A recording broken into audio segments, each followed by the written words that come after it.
নমস্কার বন্ধুরা, সঞ্চিতার রান্নাঘরে আপনাদের সকলকে স্বাগত জানাই।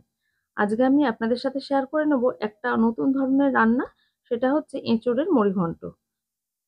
তো আমি এখানে এঁচোড়গুলোকে খুব ভালো করে ধুয়ে কেটে পরিষ্কার করে নিয়েছি। তারপর এটাকে সেদ্ধ করব। প্রেসার কুকারের মধ্যে গরম জল দিয়ে দিলাম। সে ঠান্ডা গরম যে জলই দেওয়া হোক না কেন, অসুবিধা নেই। দিয়ে দিলাম দারচিনি, লবঙ্গ, তেজপাতা, আর দিয়ে দিলাম লবণ, হলুদ, সর্ষের তেল।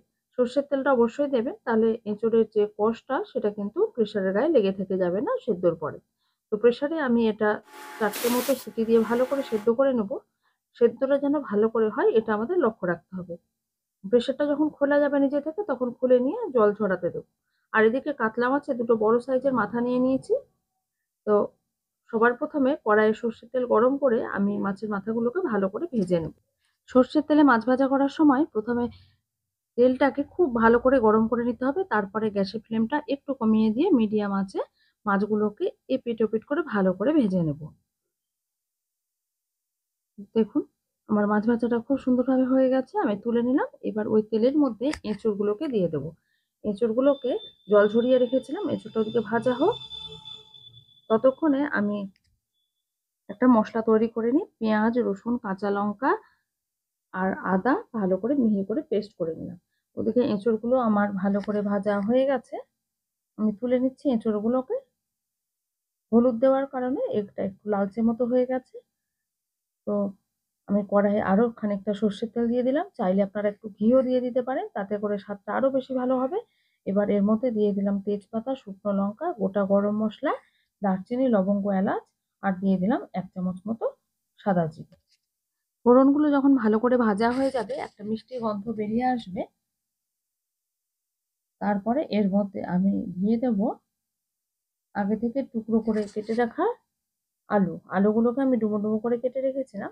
আলুগুলোকে বেশ ভালো করে কিন্তু ভেজে নিতে হবে।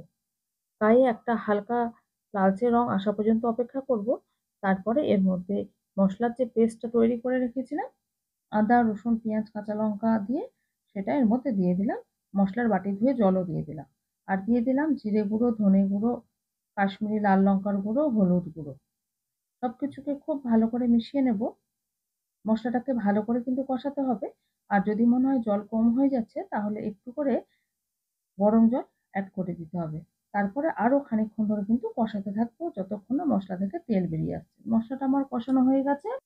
1 কাপ পরিমাণ গোবিন্দভোগ চাল আমি ভিজিয়ে রেখেছিলাম 15 মিনিট। সেটা ভালো করে ধুয়ে জল ঝরিয়ে এর সাথে দিয়ে একসাথে কষাতে থাকবো। ক্রমাগত খুন্তি দিয়ে কিন্তু নাড়াচাড়া করতে থাকতে হবে, যাতে চালের সাথে মশলাটা ভালো করে মিশে যায়। ভালো করে আমার মশলার সাথে চালটা ভাজা হয়ে গেছে। এবার এর মধ্যে ভেজে তুলে রাখা মাছের মাথাগুলো দিয়ে দেব। খুন্তি দিয়ে কিন্তু ভালো করে ভেঙে দেব। তারপরে আবারও খানিকক্ষণ ধরে এটাকে আমি কিন্তু কষিয়ে নেব। খুব ভালো করে আমার সবকিছুকে কষানো হয়ে গেছে। এবার অল্প অল্প করে গরম জল দিয়ে দেব। প্রথমে একটু গরম জল দিয়ে সবকিছুকে মিশিয়ে দেব। তারপরে দিয়ে দেব এঁচোড়ের টুকরোগুলো। এঁচোড়টা দেওয়ার পরে কিন্তু সবকিছুকে বেশ খানিকক্ষণ ধরে, মোটামুটি 5 মিনিট ধরে আমি কিন্তু একসাথে ভাজতে থাকবো। গ্যাসের ফ্লেমটা কিন্তু এই পর্যায়ে হাই রেখেছি। আর খুন্তি দিয়ে ক্রমাগত নাড়াচাড়া করতে থাকবো মিনিট 5 ধরে। তারপরে এর মধ্যে আমি দিয়ে দেবো গরম জল, যাতে করে এটা তাড়াতাড়ি ভালো করে সেদ্ধ হয়ে যায়। আর এঁচোড়টাকে সবসময় রান্না করার সময় আমি কিন্তু প্রেসারে এটাকে সেদ্ধ করে নিই। মোটামুটি 4-5টা সিটি দিয়ে সেদ্ধ করা ছিল। তারপরে এর মধ্যে লবণ দিয়ে দিলাম। আর আতপ চালের যেকোনো রেসিপিতে কিশমিশটা খুব ভালো যায়, তাই কিশমিশ আর কাঁচা লঙ্কা দিয়ে ঢাকা দিয়ে দিলাম।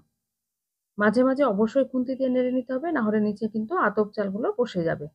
তো বারবার করে এরকম ঢাকনা সরিয়ে সরিয়ে আমি একটু নাড়াচাড়া করে নেব। তারপরে আবার ঢাকা দিয়ে রাখবো। আর কিন্তু চেক করতে থাকবো যে এঁচোড় বা আলুগুলো ঠিকমতো সেদ্ধ হলো কিনা।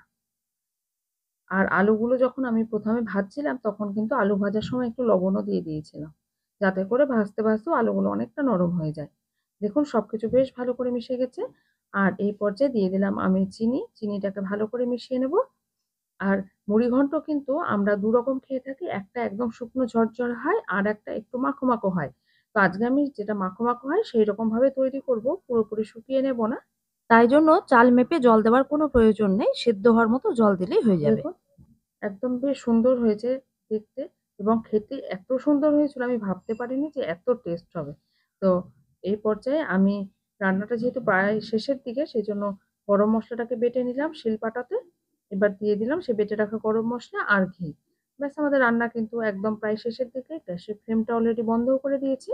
ভালো করে মিশিয়ে দিলাম ঘি গরম মসলাকে তারপর ঢাকা দিয়ে রাখলাম। গরম, গরম ভাতের সাথে খেতে দুর্দান্ত হয়েছিল। বাড়িতে গেস্ট আসলেও এটা করে খাওয়াতে পারেন, ভীষণই ভালোবাসবে। আপনারা সকলে সুস্থ থাকবেন, ভালো থাকবেন। আমার ভিডিওটা ভালো লাগলে লাইক, কমেন্ট, শেয়ার করতে ভুলবেন না।